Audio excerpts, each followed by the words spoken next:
dubbatamee facaasa ganama roobii ganama. Qooyi. Namoonni hundi keessa nu yaadattu. Mana keessatti nama dhukkubsataa dhiistanii dhuftanii kaa'een yaadattu. Guyyaa sana warri jettan akka keessan agarsiisa. Okey, waaqayyo isin haa eebbisu. Eessa ta'a mucaan kun?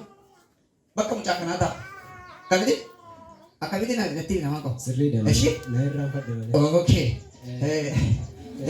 Gooftaaf galanni guddaan haa ta'u. Abbaa mana keessatti dhiistee miti kanatti dhufte. Dhukkubsataa kaate. Garuu akkumatti kadhadhee isinii darbe. Okey.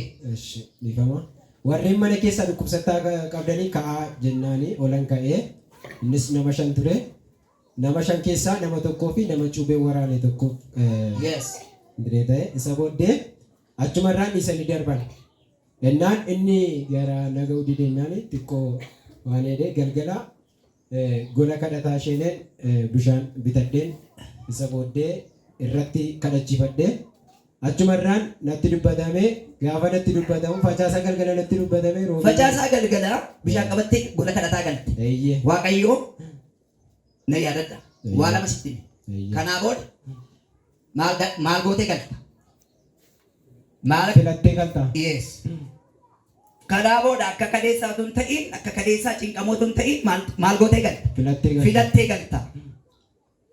Si jedhe waaqayyo. Eeyyee. Kun yoo Isa booddee facaasaa galgala sana gaafa naa kadhatamu roobii ganama tiim nambarii kee ergii jennaan tiim nambarii gaafa yoomii si kadhatan? gaafa Facaasaa galgala kadhatame roobii ganama garuu roobii ganama sa'aatii 12 kan dawwalame. si dawwalame. Jirtaadhee arras namni jirtan. Amma akkasitti ta'a. Nama amantan duwwaa gurra keessa nas qaba. Hansaa inni galgala dubbatamee ganama dawwalamu kottam kee amma haa ta'u. Nama jiru duwwaatti naasaa. Iski ameen haleluuyaa. Maqaroo kan boriin ta'inaadha. Ila waan waaqayyo barbaadu laphee yeroo hundumaa nan barsiisa. Laphee kee duwwaa barbaada waaqayyo. Laphee kee daatta yoo ta'e hansaa amma galgala bulee ganama garuu sa'aatii mee sa'aatii 12 miti kottam kee amma haa ta'u. Praying wicked ala nama lama kan qabu harka kee kaas Yesuus Kiristoos geetaa harka kee kaas amma jalqabee toora intarneetii ati keessa jirtu toora bilbila ati keessa jirtu siif haa banamu. Kan si barbaadu heeroo galgala kanaa jalqabee heeroo haakoo kaataan tattee beekee heeroo hammaa jalqabee barbaachi himaa ta'u jala barbaachi naa teela yaa dabala. Iski ameen. Ilaan ishi gaafa macaasaa si kadhatame roobii ganama sa'aatii mee? Sa'aatii 12. Sa'aatii 12. Ishi. Sa'aatii 12tti tiim nambarii kee ergii jedhame isa booddee takka ture immoo galgala isaa akkaawuntii kee fi maqaa kee hangaa kaakayyuutti ergee jedhanii. Yoo bichu yoomu? Gaafa sana galgala. Ati xiqqamta malee? Iski ameen. Nama torbatu warra waatti gala. Radakata kipendo wiheshene dia. Iyi takena hinako argale rene hoji.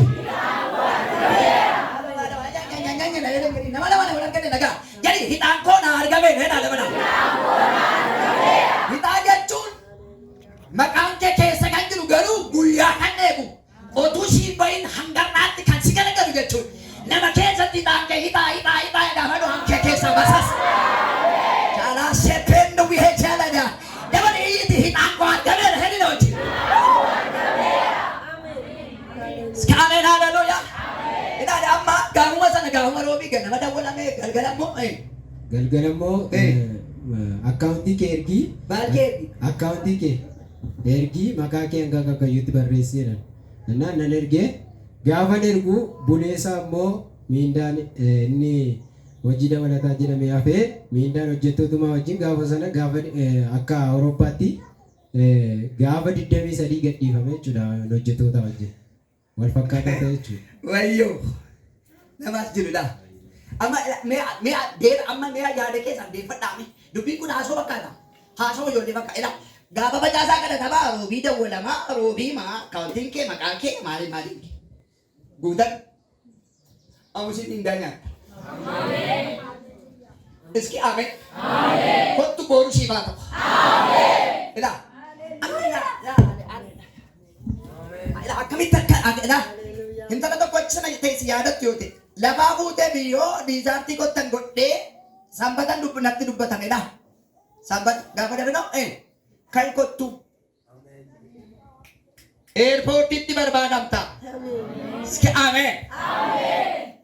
Ela itti gamta jechuun fayyoo miteedha. Har'aa jalqabdee wanti sii deemu cicciteera. Kennee waan na hin deemu jedha dabala. Cicciteera jedha dabala. Ameen haaleluyyaa. Namni tokko yoo jiraate dhiira isaa urgufee narraa ka'eera haa jedhu nama jechuudha. Ameen haaleluyyaa. Gaa'elaan kan hidhamte, hojiidhaan kan hidhamte, barnootaan kan hidhamte har'a gadhiifamteetta. Jedha ani gadhiifameera jedha dabala. Hilligno badhaadhi mi garmi ishi gaafa kamisaa miindaa akkuma namootaatti maal ta'ame hin gadhiifame. Ameen. Amma miindee babaanaati. Eeyyee. Garuu haa tokko si gaafadha. Dhuguma amma gaafa jaasaa yeroo akka itti waaqayyo dubbatu atoo dura yuraa jira gaa turte waan ta'eef waan nama ta'u itti bakkaa jira. Eeyyee. Ameen jedhee fudhadheera. Amanteetti. Amaneera. Sababiin isaa gaafa mucaa asitti kadhatame jechuudha. Mucaa isaa asitti kadhatame maalidha? Akkasin nama waaqayyo taatan hin bare.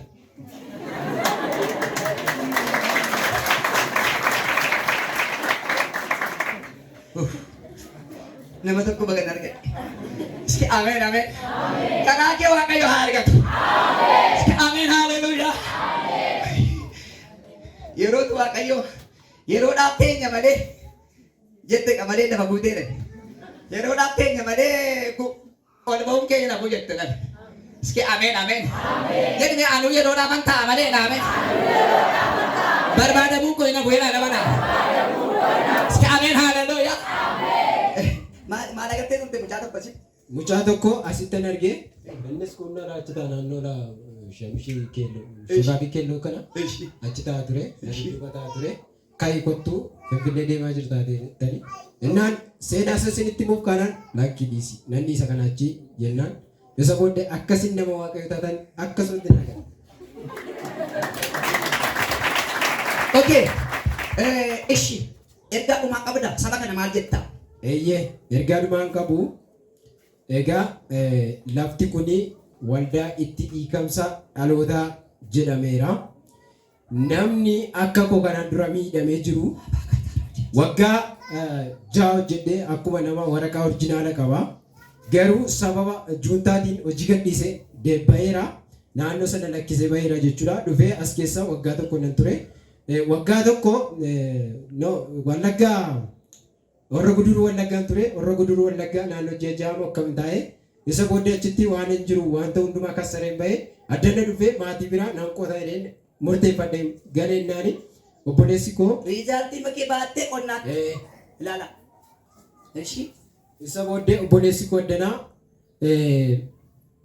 kottu naan jedhee erga sagalee immoo dhaga'eera kottu naan jedhee achumaan CV KVD gashii naan jedhee nan gashee gaafa gashuu guyyaa akkasii hojii jalqabi naan jedhanii achumaan dhaabbataa taatanaa naan jedhanii utuma jedhanii ji'a 3 fite ji'a 3 gidduutti addana gaafa dhufu karaa nama kanaa waddaa akkasii kottu naan jennaan torbee 3 facaasaa darbee nan dhufe gaafa dhufu asittan furmaata argadde. Kanaaf namni gadadame namni akka koo rakkate namni akka koo lafa lixuu dhabe keessuma bahee gaafa torbee qidaamee darbee yaa waaqayyo balaam na godhee dheere. Garuu waaqayyo balaa nama kadhataa nama du'a eeggatu turte gaafa sana kan waaqayyo dhibee maaliif ufajjeessuudhaaf kaate jennaan makiinaa jala buusuudhaaf maal kan jettu turte. Eeyyee. Innaan yaa waaqayyo jedhe immoo nama nagaatti immoo nan qabin nama nagaa immoo hin baddanii jedheera. Innaa waaqayyo erga sana kaasee yaade. Shubeeri masa oofiyyuu. Eeyyee. Amma ilaa isa ofiisaa duwwatu ta'in eeguuf yaaddaa jira. Ila shubeeri nagaan qabne malee nama nagaa qabutti sababa koo ajjeese mana hidhaa maal hin ta'in hin gadhiin ilaali. Ila sinii gala ammala nama hojiinsa gadhee ta'e hundayyuu hidhaan lafarraa si hidhaan gubbaarras tokko dha waan ta'eef anuma wajjin haa hidhamuudha. Amma sinii gala laa nama gaariitti nan qabeenii ishi. Isa booddee addana nan dhufe gaafa dhufu waaqayyo hidhaa koo hundumaa narraa hurgute. Inni hidhaa isaa hin nyaata isaa kyaa'ee. Hidhillee namni qabu jira galata namni qabu jira. Dhaadhoo seppeere dhiyaas. Ameen. Ameen. Haleluuyaa. Eebbifamii. Kanaaf warri na laaltanii dhuga ba'umsa haa xiqqaatus haa guddatus kottaa dhugaa ba'a. Sababiin isaa namni kun illee hafuuratti hin guddata, jabaataa deema. Mul'anni kana caalu daddabalamaa deema. Waaqayyoon naa galateeffadha kanuma. Ameen. Jilbeeffadhu sagalee tokko irratti hin baasa. Haati manaa keessa jirti. Finfinnee Maaliif si dhiiste deemte? Wallollee baane dura warra gudur wallaggaa turre. Tokko. Wallollee baane. Iski ameen. Harka keessanas qabaa gara keessa. Nagaa fagoon naquu har'aa waan diigame waan inni xiqqamu waan lama dhimma abbaasaaf dhimma haadha manaasaa hundumtuu toorattaa deemu. Harka keessanitti naa qabaa callisaa. Skaapuuka tanda yuwi hawa sepen wihee jedhadha. Namni kun utuu sadarkaa hundumaatti utuu hin bahin abbaasaa du'uun qabu har'aa jalqabe harki kee gidduu naa haa galu. Ameen. Har'uma. Ameen. Namni kun ortodoksii miti. Eeyyee. Ortodoksii taaguu tardan peehajiyaas. Ameen. An tardan taaguu peere heebee jedhadhaas. Ameen. Laduukaa tarde heebee jedhadhaas. Ameen. Harki kee warrumaatiin namanne maqaa kee. Maqaa kee jedhee amma nama kanarraa iddoonni ciisu irraa baaseera. Ameen. Ameen. Akka namni wayyaa irraa baasu. Ameen. Tardan peejaasa. Ameen. Amma harka kee irraa baaseera. Ameen. Waan inni dhugumu. Nama inni hin himan. Ameen. Arraa jalqabee sareen kun fayyaa haa baatu. Ameen. Ajajan baasa fayyaa haa baatu. Ameen. Utuu horiin saaddee tokkotti hin kaffalamin. Ameen. Utuu horiin saaddee tokkotti hin bahin. Ameen. Oboleen nama kana hajamaa. Ameen. Har'uma. Ameen. Ajajichi dhibbaa gaafa afaan kee keessaa ba'e mucaakkoo mana keessaa fayyite. Ameen. Immediately yeroo masagee Ameen. aanaa dhaabaa jaalale. Ameen. Ameen. Sa'aatiin haa ilaalan. Ameen. Sa'aatiin haa ilaalan. Naa ilaalan. Meeqa jechuun? 12 Ameen. rahaadhaan kapeeraas. Ameen. Amma maqaa Yesuusin harki kee sa'aatii makana nama kanarraa irraa haa kaasu. Ameen. Ameen. Adoo kaafaan wiheecha. Ameen. Ina sepeeme seenadiyaas. Ameen. Inni kaleessa namoonaa keessaa na waamte. Ameen. Waaqa Israa'el waaqa Yaaqoob. Ameen. Amma nama kanarraa nan baasa. Ameen. Irraa baaseera. Ameen. Isa baatamee makiinaadhaan fedhamee dhaquuf ka'ee miilaan deemee haa dhufu. Ameen. Dhukkubsataan lafa sana dhaquuf ka'ee amma dhugaa ba'umsaa baa dhufu. Ameen. Haati manaa kaleessa gattee tokkite ammaa isaa deebiti. Ameen. Har'aa jalqabdee Ameen. gargar ba'umsi hundumaa jidduuti kuteera. Ameen. Tokko haa ta'an. Ameen. Waan na dhageesseef isaa galatu ameen. Kun ta'eera hin illeedhaan galata. Hidheera.